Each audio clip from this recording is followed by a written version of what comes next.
Hai, selamat bergabung di channel kami. Kali ini Mamin atau Mas Admin akan membahas mengenai binatang jiwa yang berkulit dalam serial animasi dahulu-dahulu. Nah, seperti apa pembahasannya? Mari kita simak bersama. Sebelum ke intinya, apakah kalian mengetahui tentang binatang jiwa yang berkultivasi? Jadi begini rekan-rekan, binatang jiwa liar atau buas itu berkultivasi semenjak dia dilahirkan dan dibagi menjadi level mulai dari 10 tahun, 100 tahun, 1000 tahun, 10.000 tahun, dan bahkan 100.000 tahun. Setiap makhluk jiwa berkultivasi sampai 100.000 tahun. Status mereka seperti titel Dauluo di dalam kekuatan roh. Tapi kali ini mereka menghadapi dua pilihan. Antara lain, pertama, mereka hidup menurut status. Seperti biasanya ini, hidup sampai 10.000 tahun. Itu paling lama. Binatang jiwa tipe ini akan meninggal dalam umur 1000 tahun. Dan kedua, metamorfosis. Metamorfosis sendiri adalah cara yang lebih berani, yakni perubahan menjadi wujud manusia. Sebenarnya, mereka bisa merubah dirinya menjadi apa saja dengan langkah metamorfosis ini. Namun, karena manusia adalah ras yang memiliki potensi hebat, jadi setelah bertransportasi menjadi manusia, roh binatang buas, dia perlu berlatih dari awal. Kalau dia bisa menembus tingkat 100, mereka akan hidup abadi, layaknya dewa. Kultivasi binatang jiwa itu lebih sulit daripada manusia. Setelah transformasi itu, mereka tidak bisa membatalkannya, dan dia harus beradaptasi dengan manusia saat berkultivasi. Kalau tidak, mereka tidak bisa membuat perkembangan meskipun dibanding manusia biasa. Latihan mereka begitu cepat dan tidak perlu memburu binatang jiwa untuk mendapatkan kekuatannya. Tetapi, setelah mereka berlatih mencapai level 60, mereka akan tumbuh menjadi dewasa dan manusia sejati. Nah, kira-kira pembahasannya begitu Bryce mengenai metamorfosis binatang jiwa. Nah, saja binatang jiwa yang sudah melakukan metamorfosis. Teng teng teng teng tong tung blung cemplung. 我们人类修炼不知困难多少，化形之后不可逆转，而且基础，否则就无法进步。 尽管和普通人类相比，他们修 Dari daftar pertama adalah Mbak Sri. Asik. Saya menamai orang ini Mbak Sri karena dalam movie Soulland tidak disebutkan namanya. Nah, Mbak Sri ini adalah binatang jiwa yang memilih untuk menjadi manusia. Dia adalah binatang jiwa tipe kucing. Mbak Sri ini muncul dalam acara pelelangan. Dia sedang dijadikan barang lelangan. Namun, mengapa Mbak Sri ini terlihat lemah? Saat itu, bukankah binatang jiwa yang menjadi manusia itu akan kuat? Nah, gini rekan-rekan.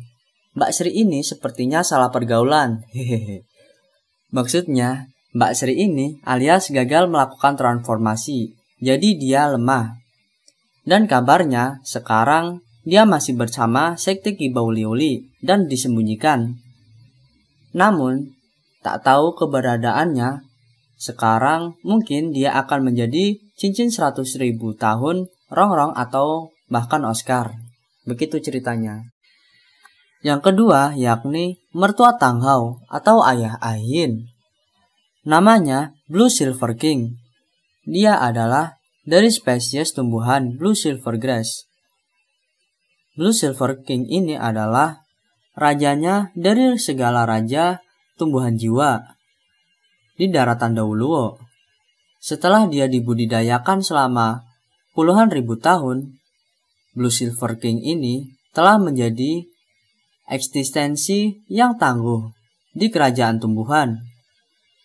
Dia juga memiliki kecerdasan yang luar biasa dan mengetahui bahasa manusia. Nah, Orang ini muncul saat Tangsan akan berevolusi menjadi kaisar biru perak, dan dia juga adalah orang yang selama ini menjaga jasad Ah Yin atau menjaga tumbuhan Ah Yin. Ketika Tang Hao selama 6 tahun tinggal bersama Tangsan di desa yang kecil. Dan pada akhirnya Tang Hao kembali ke kerajaan tumbuhan ini dan hidup bersama Ah Yin. Yang ketiga adalah Ibu Xiaowu. Nah, Ibu Xiaowu ini sama seperti Xiaowu sendiri. Dia adalah binatang jiwa spesies kelinci. Dalam serial animasi dahulu-dahulu, Ibu Xiaowu ini diceritakan dengan nasib yang nahas. Ibu Xiaowu sendiri tewas semenjak Xiaowu masih kecil, karena dia diserang oleh Bibi Dong dan 2 lainnya. Dan akhirnya dia telah menjadi cincin jiwa 100.000 tahun yang terakhir bagi Bibi Dong. Dan dia juga tidak bisa diselamatkan lagi karena jasadnya sudah hilang sehingga mustahil untuk disatukan jiwanya, walaupun Bibi Dong nantinya mati.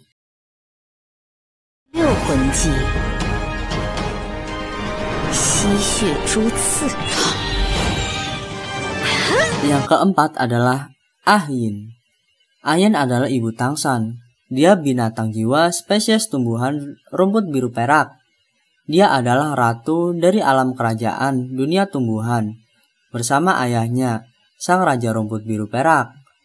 Ah Yin juga sayangnya sudah tewas akibat pengorbanan dirinya untuk Tang Hao. Sama kisahnya seperti Xiaowu dan Tangsan. Namun, dia sangat beruntung karena di masa mendatang, berkat anaknya Tangsan, dia hidup kembali di bawah pengaruh api Ah Yin dan Yang. Lanjut yang terakhir. Yang terakhir adalah Xiaowu. Nah, untuk Xiaowu ini tidak perlu dijelaskan karena kalian pasti tahu tentang Xiaowu sendiri. Nah, kira-kira begitu penjelasannya mengenai metamorfosis binatang jiwa. Dan masih banyak binatang jiwa yang berkultivasi menjadi manusia yang belum muncul di serial animasi dahulu-dahulu.